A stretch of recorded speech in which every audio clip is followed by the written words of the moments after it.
I'd like to call to order the meeting for the Lansing Charter Commission. The date is September 11th, 2025. I'd ask the clerk to please call the roll. Commissioner Adam Simon. Here. Commissioner Anderson. Here. Commissioner Bauer. Commissioner Bauer is absent. Commissioner Boyd. Here. Commissioner Dowd. Here.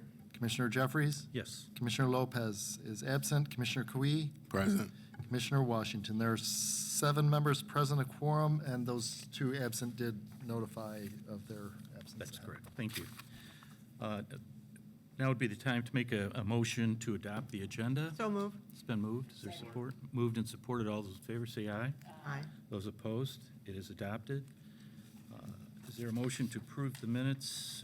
There's a correction for the September 3rd minutes Okay. as well as the September 10th minutes. Got it. Okay, so for the September 3rd, 2025, is there a motion to approve the amended minutes? Approve, we support, you know what I mean. Yeah, I got it. She moves and I There's- support. There- I get them all covered. All those in favor say aye. Aye. Those opposed? It does pass. Now, this motion would also be in order to approve the minutes for the September 10th, 2025 minute. So moved. It's been moved and supported. All those in favor say aye. Aye. Those opposed? Minutes are approved. Now's the time for public comment. Okay, we have Stan Schuck, followed by Nicholas Zandy. You have up to 3 minutes to address the commission. Good evening, Stan Schuck. Just want to say, I went to the deal at Foster, and I was a little disenchanted about a couple things. One was that it almost seemed like if this came back, you didn't want to do the work. And I think you owe that to the voters of Lansing. And another thing is, Brian, your post-meeting interview with Fox, where it says that you unanimously support the strong mayor. Mm-hmm. I think by doing that on the media, it's influential to the voters. I thought that was an informational meeting. No opinions or anything were supposed to be cast like that, and I thought the way the interview did, whether you meant to or not, I think it leaned that way. And, the majority of you, from what I understand, actually voted no for the revision to begin with. And here you are as the commissioners. And I've got to wonder why, if you voted no in the beginning, why you ran. I mean, that gives another optics, and people see it. But I think without the language, like I said, as a candidate, everybody I spoke with, that's what they wanted, was city manager language. Just the rest of that, a lot of people were concerned with, but the number one issue. And I don't know why you folks think there was some other issue that was at the top of that agenda. I think if the people of Lansing could have just put in some sort of ballot language for a city manager, that certainly that would have been done, but it still would have came back to changing the charter. And I think that without some sort of manager council language in there, that it's going to go down. I hope it goes down. Like I said, I'm going to advocate with every breath I have for that to go down and bring it back to you. And let's listen to some more public comment. I don't know where you got it that the people don't want this, but I haven't heard anybody to this point through this whole thing give the pluses of a strong mayor and the pluses of a manager. I mean, you folks should be discussing this. What are the pluses and minuses?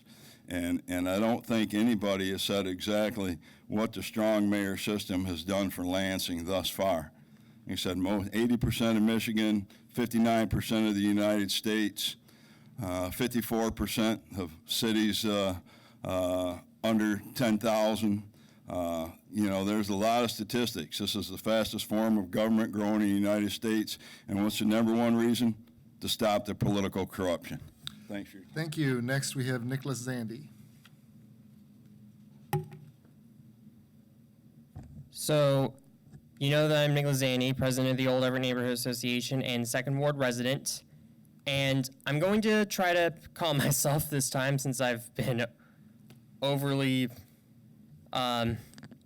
raising my voice, to say the least. And I'm going to be speaking on one topic at a time so I don't talk about too many things at once and become off balance. So I'm going to be specifically speaking about the wards and why I'm speaking about them. And that is because 4 wards is generally not enough to adequately represent a city of a population of about maybe around like 4,300, 43,000, give or take. Just around that population, like, actually I think it's more like 50,000, I don't know, but it's still not enough to represent a city of that population. I have suggested 8 wards, 1 at large. However, you guys ended up with 5 wards, 4 at large, which is not adequate in representation because you're still keeping the 4 at large, which will leave half of the city completely unrepresented and completely unbalanced in its representation, with one part of the city having too much power over elections, whether it's the 4th ward or the 2nd ward or soon to be 1st ward if 2 people from the 1st ward do get elected. So that is something that is just wrong and unbalanced. And on top of that, there are several neighborhoods that are unnecessarily divided, like the Clifford Park neighborhood, which is divided at Tisdale, which, by the way, is cut off by railroad tracks and don't have actual railroad crossings. So people who campaign in the 2nd ward, like let's say Eric or DeAndrea, they have to go all the way around Pacific and cross the railroad tracks there and come back to Tisdale just to visit one measly house on the other side. And you think, oh, that sounds unnecessarily tedious. Yeah, that is. And also, in the 2nd ward, you've got Forest View, which is more rural, the full-on Miller Cedar area, which is more commercial, and Old Everett, Scott Woods, and Sycamore Park that are more residential. And they are not very similar and should not be in the same ward, and I fear that if we just go increase the number of wards by 5, that's not going to help because we'll still have those probably in the same ward, and we'll be back to the exact same problem. So if this succeeds or fails, I will consider ballot language to actually increase the number of wards from 4 to 8 and go with 1 at large remaining, just so that we have 1% of the city council representing the entire city, while everyone else represents their wards, and it's clearer and fairer for the council members so that they don't have to represent so many people. That's all I'll say, and I'll yield the rest of my time. Thank you. That was our final speaker signed in. Thank you. Under officer reports, as the chair, I do have a couple of comments. With regards to community presentations, as you know, we've been going out to the individual wards and doing a PowerPoint presentation regarding the work that we have done in the upcoming election. We've gone through 2 of those so far, and we have 2 left. So I'd like to invite the public. You don't have to live in these wards, but you certainly can come out and listen to what we've been up to and ask questions, and we certainly will answer them. Our next meeting will be Tuesday, September 23rd, 6 p.m. At the Elfrida Schmidt Southside Community Center in the auditorium there. And then the next day, Wednesday, September 24th, 6:30 p.m., the Westside Neighborhood Association is going to host us at their meeting, and that will be at the Let's Community Center in room 1220. So I'd ask the public to please come on out and ask some questions. And that's my report. Madam Vice Chair, do you have a report? No report. Mr. Clerk. Just that I did provide an updated spreadsheet with the expenses of the Charter Commission so far. So of the $500,000 allocated in the budget, roughly 55% has been spent, leaving a available balance of $225,000 roughly. Thank you. We have no old business. Under new business, Chris, do you want to go over your handout? With the meeting, the purpose of tonight's meeting is to review, as everyone knows, we had an RFP process that we went through, and we selected Truscott Rossman to put together our educational plan for our campaign. That has been done, and they are proposing some mailings, social media work, some newspaper ads, robocalls, and we have some numbers for that tonight. I'd like to go through those with you.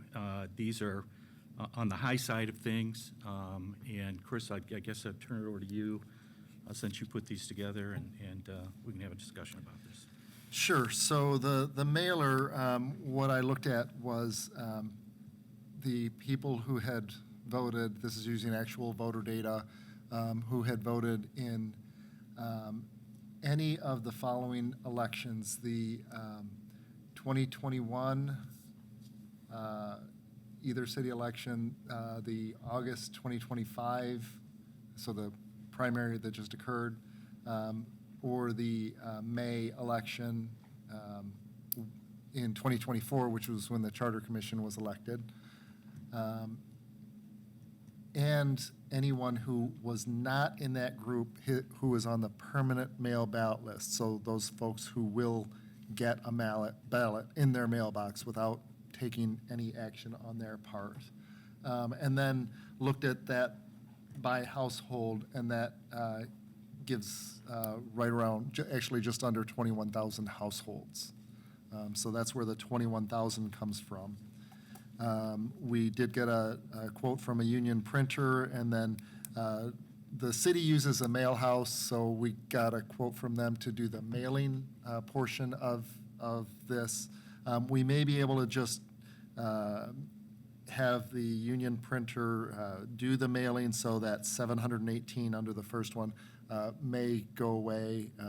But I also need to clarify with the printer that them take, it talks about them taking to the post office, so I think that would possibly go away. But that was my best way of getting an estimate of what the postage was, my fastest way to get that estimate.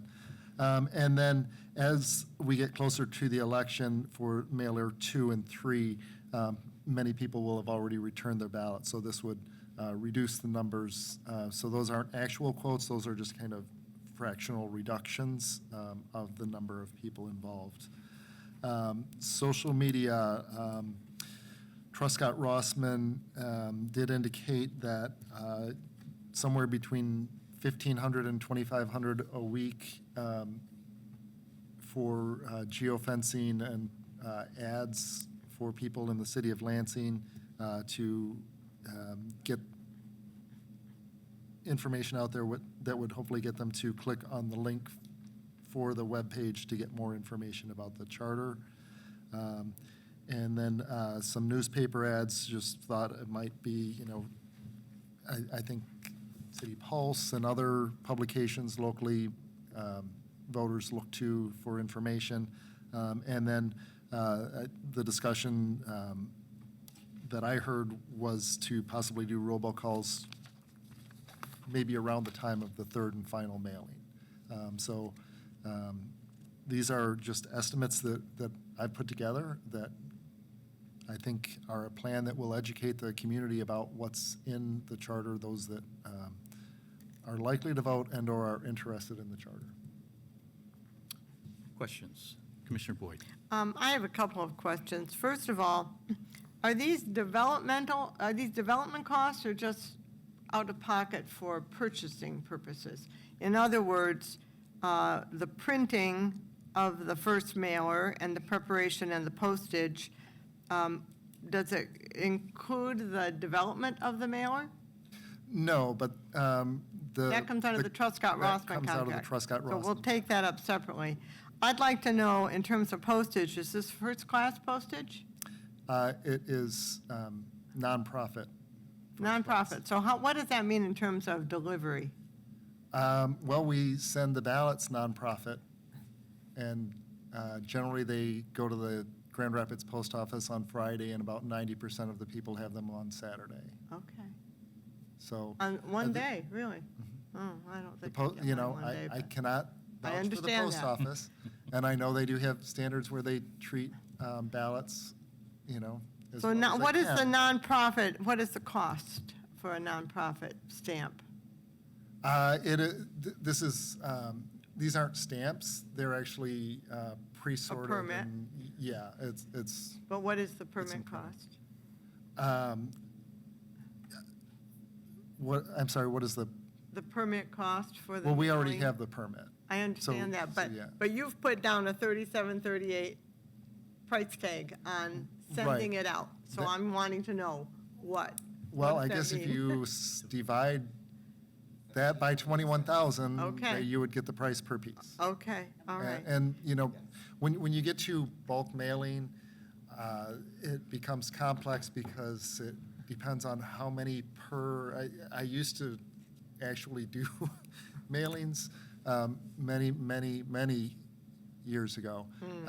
And, you know, sometimes it depends on how many pieces per 3-digit and 5-digit and 9-digit. So it's not the exact same rate on every piece. Okay. The other question I have is on our TR costs, Truscott-Rossman costs. You know, they gave us a bid, we approved it, but I'm wondering, do we have any idea how much money we have spent to date and how much money we expect to spend till the end of September, the end of October? I'm kind of curious because what I'm getting at is that $31,000 is not our total cost. I'm wondering, what is our estimated total cost before we go ahead and approve newspaper ads or whatever? I'm curious. And I say that because we had a member of the public who questioned our hiring a firm, a PR firm, for lack of a better word. I have no qualms about having voted for that. I think it was the right thing to do, but I am curious, and I think that person would be curious. Well, Thank you. yeah, in that proposal that they sent us, that the costs were there, it's $5,000 per month. 5,000 per month, but was there additional? Is there an This additional would be the cost? This would be the additional. This would be the additional, so it's 5,000 plus this.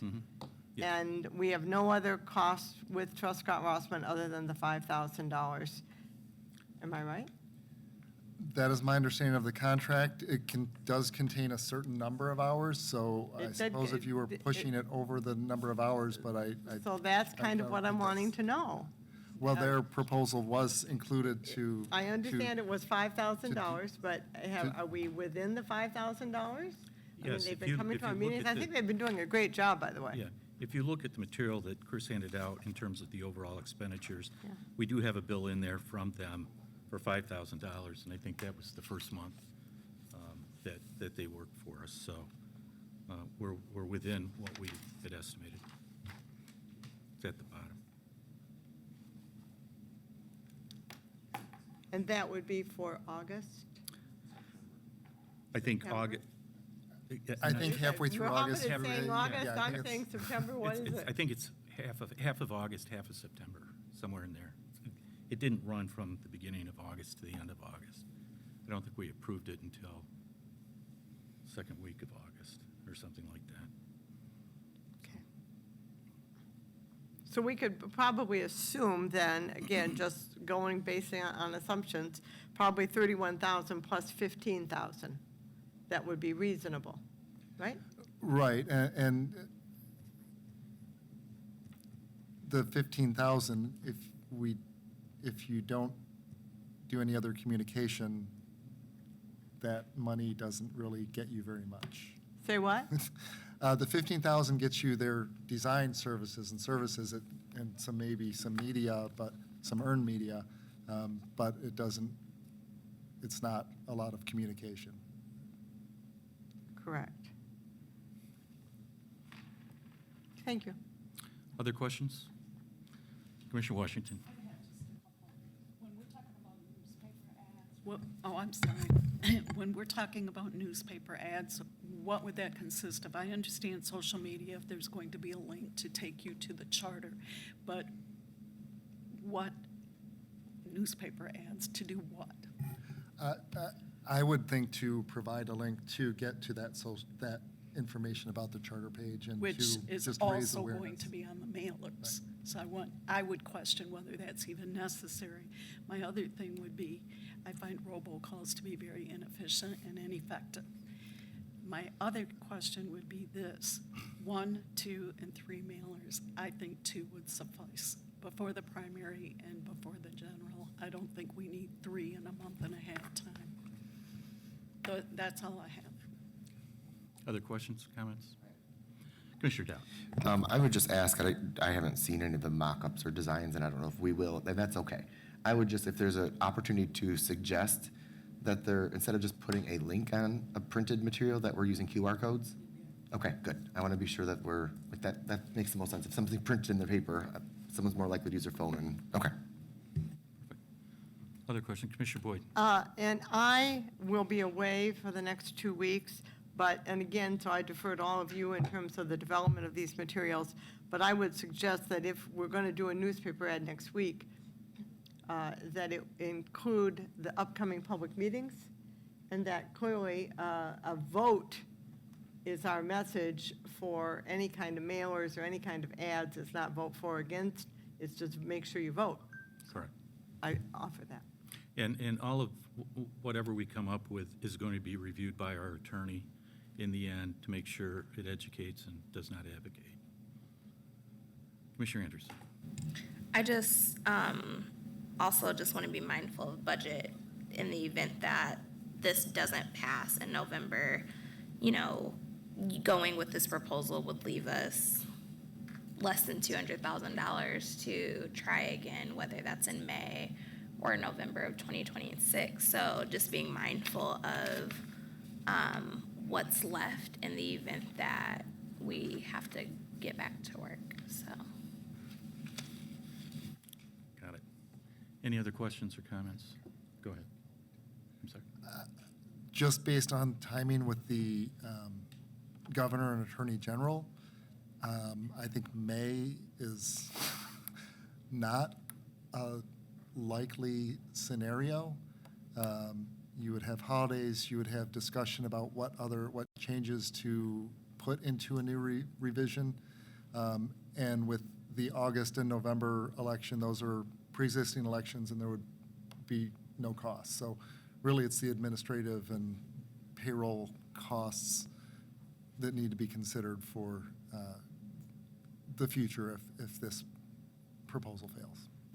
Yeah, and so I completely agree, but I think those administrative costs for the next year, plus doing another PR run of $50,000, we may get to, and it may pass in this November, so I'm not saying that, but I'm just saying, if we need to do it, keep working, will we run out of money by November of 2026 to do a final push if we need to?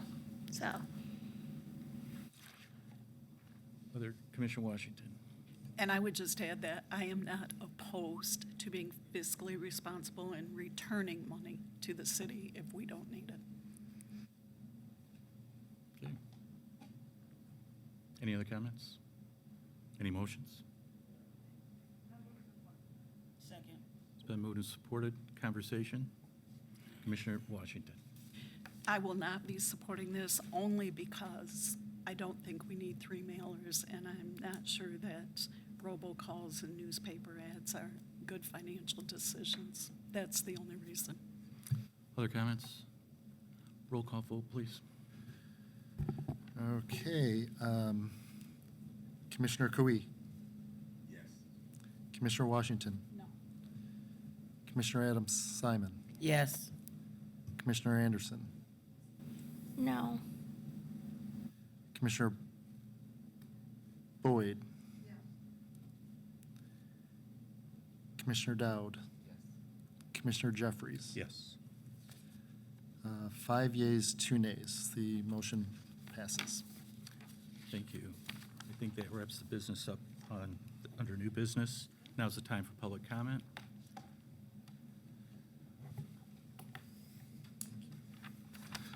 Okay, we have Nicholas Zandy, followed by Eric Almquist.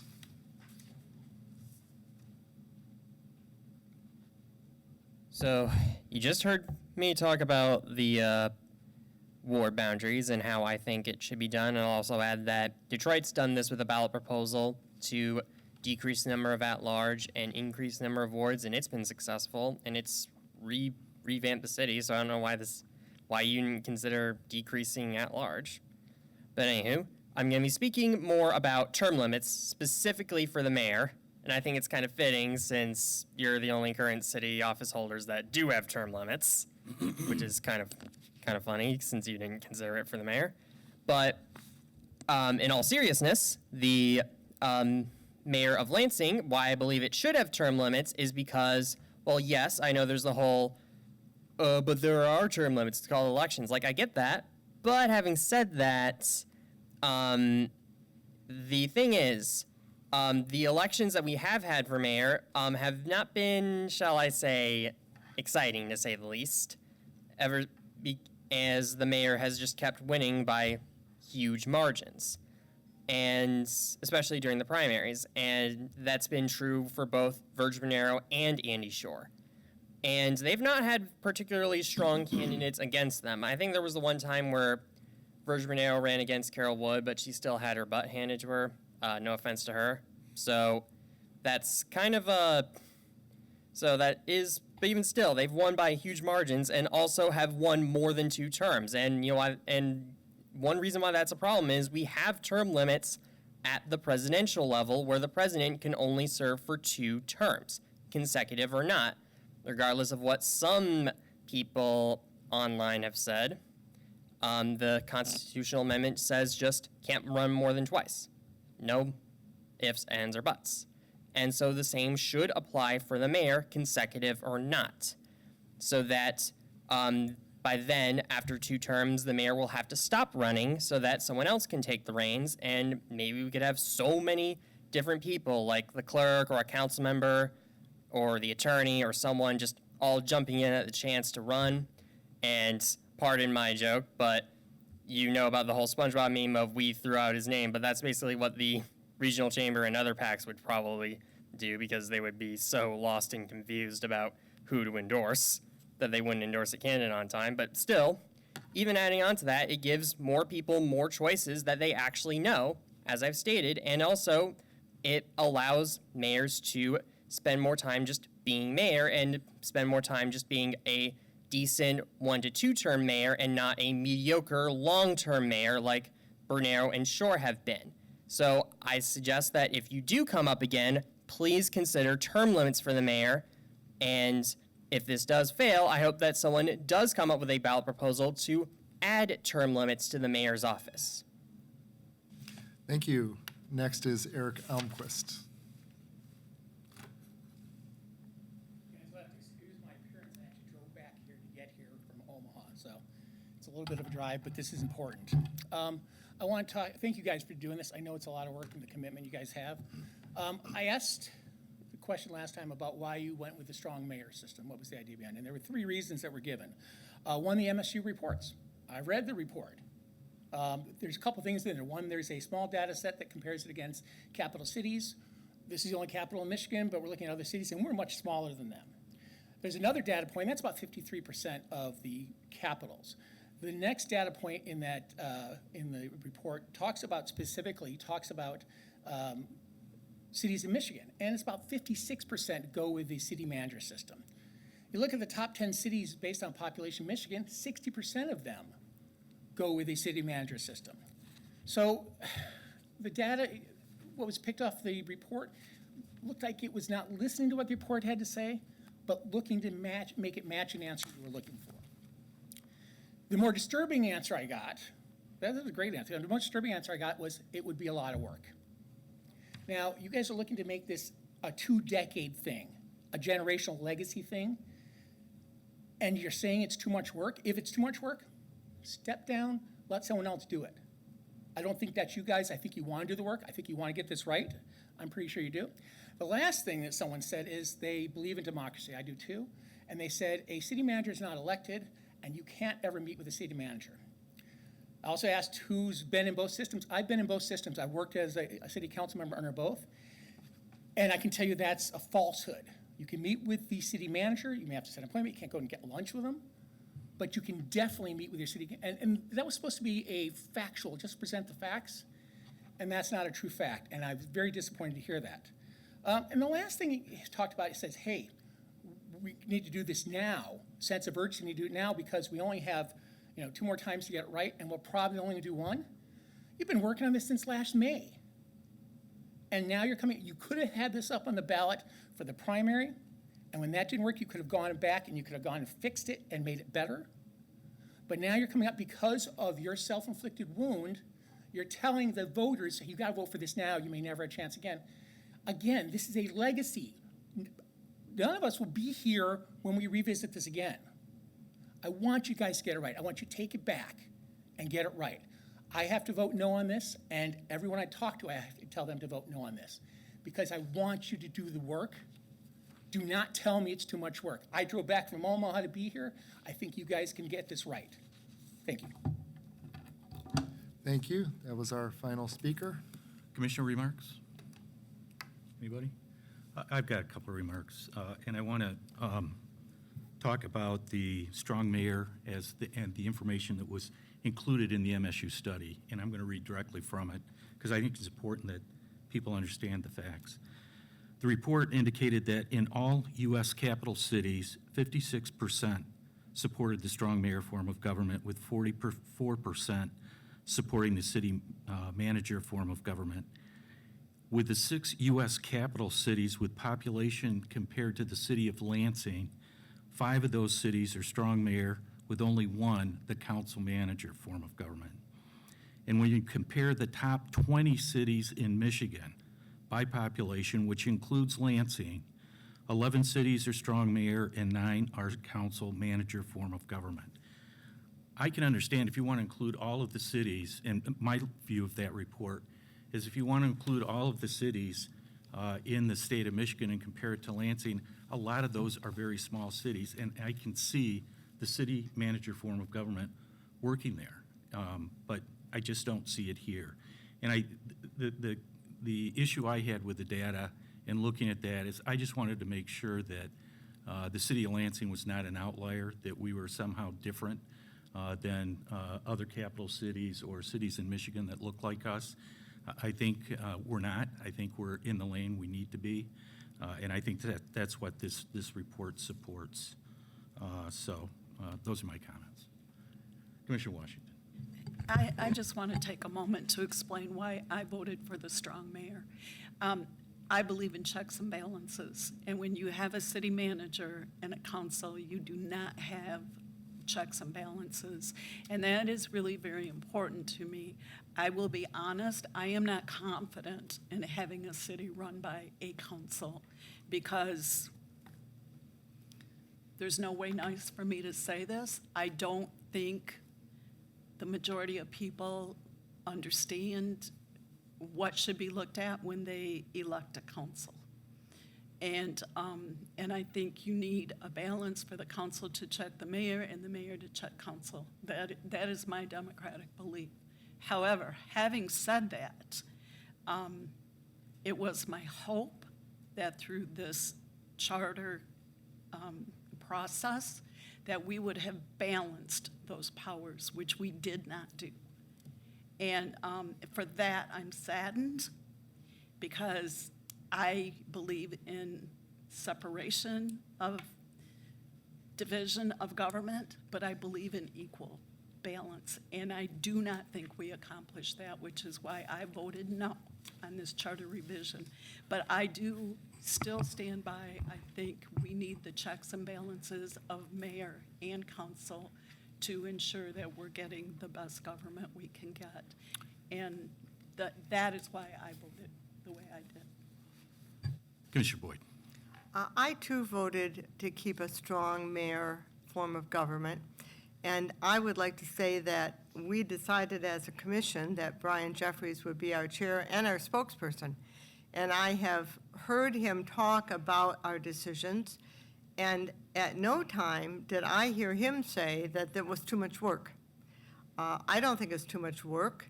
I think that all of us here are here. We're ready to be here again come November 11th, if that's what it requires.